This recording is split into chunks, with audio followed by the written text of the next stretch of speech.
my name is Wensheng. I'm a student from Michigan Technological University. This is a joint work with my colleague, Dr. Zhang. So in the next few minutes, I will briefly present the motivations, the approaches used in this work, and some analysis of the results. As described in the task overview, prediction of video memorability has a lot of potentials in applications like advertisement, design, and content recommendation. As with other machine learning problems, finding the most relevant feature is the key. So in reference 1, the authors claim that the simple image features such as the color histogram, number of objects in the images are barely correlated with image memorability. However, the semantics have shown a significant correlation with the memorability of images. In another reference, it is claimed that the aesthetic features are correlated with the image interestingness, which is another subjective property of images. Although images and videos are reportedly different from many aspects, but they are closely connected because they are all perceived through the human vision system. It is proved in reference 3 that the semantics have a significant correlation with the video memorability. In addition, the semantics provided in this task have a low dimensionality and requires a low extraction cost compared to video specialized features. So all the above mentioned points motivate the choice of semantics derived from the titles and the aesthetic features used for the prediction of the video memorability. In total, we have submitted 5 runs, which can be categorized into 2 groups. The first group is aesthetic feature-based models, which generate run 1, run 2, and run 3.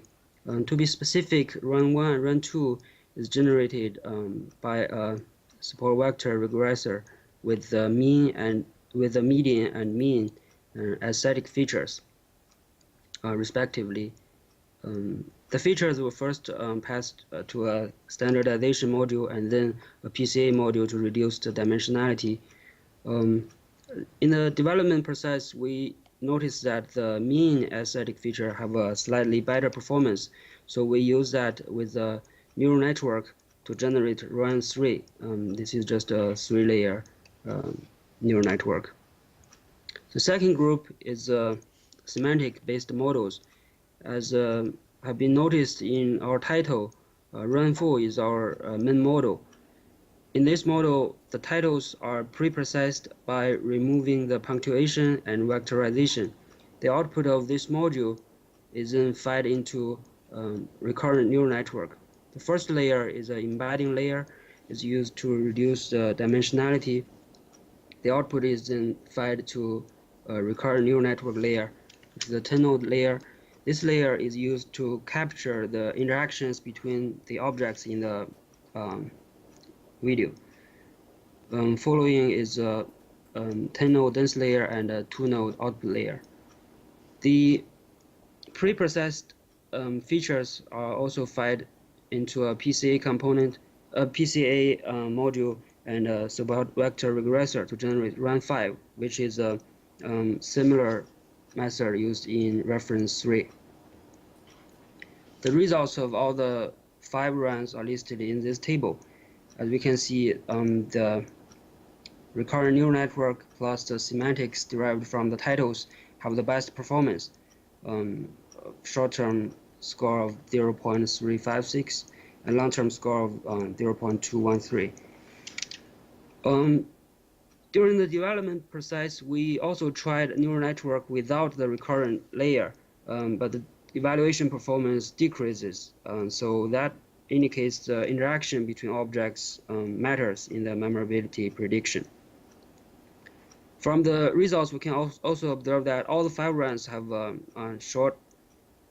better short score than the long-term score. So this may indicate that the long-term memorability is hard to predict. To explore the reasons behind that, we also visualized the scatter plot of the short-term and long-term memorability.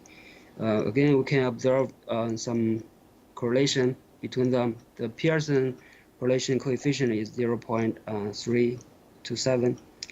And beside that, we can also observe the long-term memorability has a larger variance. It varies from 0.2 to 1. But for the short-term memorability, it varies from 0.4 to 1. So this is perhaps because long-term memorability depends more on individual's memory. Comparing run 2 and run 3, although both models use the mean as static features, the neural network has a worse performance than the SVR, perhaps because there's an overfitting and missing standardization procedure.